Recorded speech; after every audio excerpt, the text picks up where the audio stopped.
జగపతి గారు. జగపతి గారు సార్ రవి గారు చెప్పండి సార్. ఒక పక్క ఎన్డీఏకి సంబంధించినటువంటి అప్రతిహాతమైనటువంటి అధికారం కొనసాగుతోంది. రెండో పక్క ఎన్డీఏలో తెలుగు రాష్ట్రమైనటువంటి ఆంధ్రప్రదేశ్ నాయకత్వం, అదే సందర్భంలో ఆంధ్రప్రదేశ్లో కూడా ఎన్డీఏ అధికారంలోకి వచ్చింది. ఈ మొత్తంలో ఆంధ్రప్రదేశ్ కీలకంగా మారింది. ఇప్పుడు ఎన్డీఏ ప్రస్తావన తీసుకొస్తే ఖచ్చితంగా ఆంధ్రప్రదేశ్ ప్రస్తావన లేకుండా నడిచే పరిస్థితి అయితే కనిపించట్లేదు. ఒక కేరళలో ఒక పత్రిక, కేరళకు సంబంధించిన మాతృభూమి అనేటటువంటి పత్రిక ఒక కార్టూన్ వేసింది. ఆ కార్టూన్ కూడా ఒకసారి చూద్దాము. అదే సందర్భంలో ఇక్కడ మొత్తం మీద కీలకంగా ఉన్నటువంటి అంశం ఇప్పుడు మన స్క్రీన్ మీద ప్లే అవుతోంది ఆ కార్టూన్ కూడా. అంటే బీజేపీకి అండగా నిలబడ్డటువంటి 4 పార్టీలు, ప్రధానంగా ఎన్డీఏలో కొత్తగా వచ్చినటువంటి పార్టీలు ఏ రకంగా నిలబెట్టినాయి అనేటటువంటి దాన్నే కార్టూన్ ఇస్తే దాంట్లో మొదటి ఫోటో చంద్రబాబుదే ఉన్నటువంటి పరిస్థితి. ఎట్లా చూస్తున్నారు మీ ఇండియా కూటమి నుంచి చంద్రబాబు యొక్క, అదే సందర్భంలో ఈ ఎన్డీఏ కూటమి, ఆంధ్రప్రదేశ్ ఎన్డీఏ కూటమి యొక్క భాగస్వామ్యాన్ని ఎట్లా చూస్తున్నారు మీరు?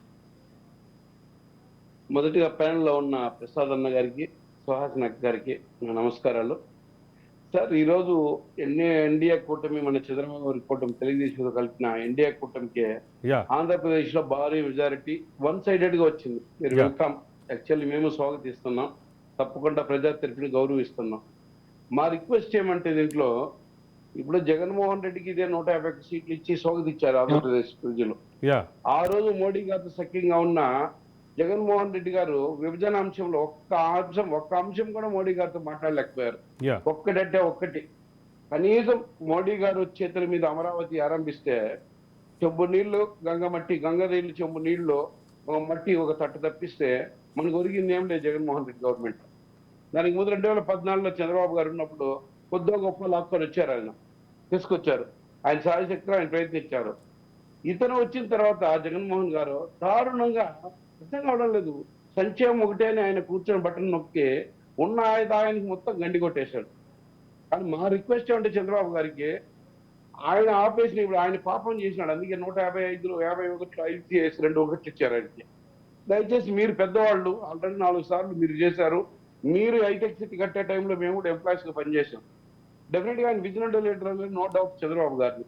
మా భయం ఏమంటే మేము ఇండియా కూటమిగా ఏం వెల్కమ్ చెప్పుకోం చంద్రబాబు గారికి అంటే, ఆంధ్రప్రదేశ్ అనగారి మాకంతా మీకే ఎక్కువ బాగా తెలుసు, బాబు గారికే ఎక్కువ తెలుసు, మేమంతా చాలా ఆయన స్కూల్ నుంచి వచ్చిన వాళ్ళు అనుకోండి. కానీ మోడీ గారు ఇప్పుడు 5 ఏళ్ళు ఏం చేస్తారు ఆంధ్రప్రదేశ్కి? విభజన చట్టంలో ఒకటి చేయలే ఆయన. కనీసం ఆయన అడగలేదని ఆయన ఇవ్వలేదా, లేదా ఆయన ఇవ్వలేదని ఈయన అడగలేదా మాకు తెలియదు. జగన్ గారు అడగలేదేమో మోడీ గారిని, అయ్యా ఇది కావాలని. ఆయన విభజన చట్టంలో ఏమేమి పెట్టారో ఆ రోజు పోలవరం గురించి కావచ్చు, స్పెషల్ జోన్ గురించి కావచ్చు, మన వైజాగ్ రైల్వే జోన్ గురించి కావచ్చు, ఒక్కటి స్పెషల్ స్టేటస్ కావచ్చు, ఏది కానీ ఒక్క అంశం అంటే ఒక్క అంశం మీద 5 ఏళ్ళు ఎవరు నోటు తెలిస్తే వాళ్ళ మీద కేసులు, వాళ్ళ ఎత్తి లోపలేయడం. ఒకటి వెల్కమ్ చెప్తా ఉన్నా, ప్రసాద్ అన్న ఒక మంచి మాట చెప్పాడు, నేను మీతో ఏకీభవిస్తున్నా. ఎందుకంటే జగన్ గారి గవర్నమెంట్ వస్తే ఆయన చేసిన పనులు ఇవే. డాక్టర్ సుధాకర్ గారి నుంచి ప్రతి ఒక్కరు పర్సనల్ గా దాడులు చేయడము, హింసించడము, కొట్టడము, దాడులు చేయడము, తెలుగుదేశం పార్టీ ఆఫీసుల మీద రాళ్ళు వేయడము, విజయవాడ ఆఫీసు మంత్రులు కూడా అన్ని ఆఫీసుల మీద గొడవలు చేయడము, ఇవే చేశారు. వాళ్ళేమి పోలీసులు అడ్డం పెట్టుకొని చట్టాన్ని మిస్యూజ్ చేశారు. జగపతి గారు నాకు ఒక చిన్న అనుమానం. జగపతి గారు నాకు ఒక చిన్న అనుమానం.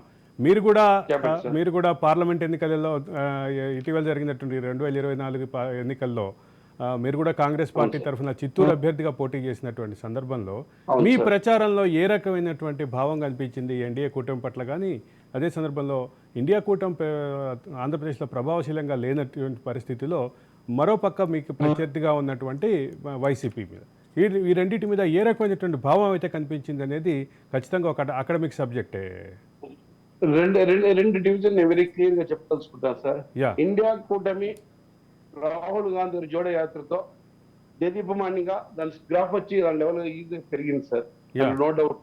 ఈరోజు ఎవరు ఒప్పుకున్నా ఒప్పుకోకపోయినా అది వాస్తవం. బీజేపీ గ్రాఫ్, మోడీ గారి గ్రాఫ్ కొంతవరకు తగ్గింది, ఇది వాస్తవం. ఈ రోజు చంద్రబాబు గారి అవసరం కూడా అందుకే వచ్చింది, అది వాస్తవం. మేము ప్రచారంలో ఫేస్ చేసింది ఏమంటే ఆంధ్రప్రదేశ్ లో మరీ ముఖ్యంగా టీచర్స్ తో లిక్కరమ్మించారు సార్ చంద్రబాబు గారు, మన జగన్మోహన్ గారు.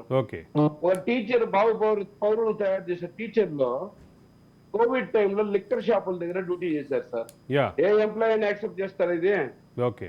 ఈ రోజు పోస్టల్ బ్యాలెట్ చూస్తారు, అవుట్ అండ్ అవుట్ ఎన్డీఏ కూటమికి 85% వేశారు సార్. మాకేమంటే లోకల్ గా మేము రేపు రావడం వల్లనో మాకు ప్రెజెంటేషన్ కొంచెం తక్కువ ఉండడం వల్ల వాళ్ళు ఆలోచించిందంటే ఈసారి బాబు గారు వస్తే ఇక్కడ సరైన ప్రాతినిధ్యం వహిస్తారు, నెక్స్ట్ టైం అంటే కాంగ్రెస్ చూద్దాం మనం అనే రీతిలో ఓటేశారు సార్. ఇది సింగిల్ సైడెడ్ మా 85% votes poll to the NDA కూటమి sir. Complete credit goes to Chandrababu Naidu garu and Pawan Kalyan గారు సార్.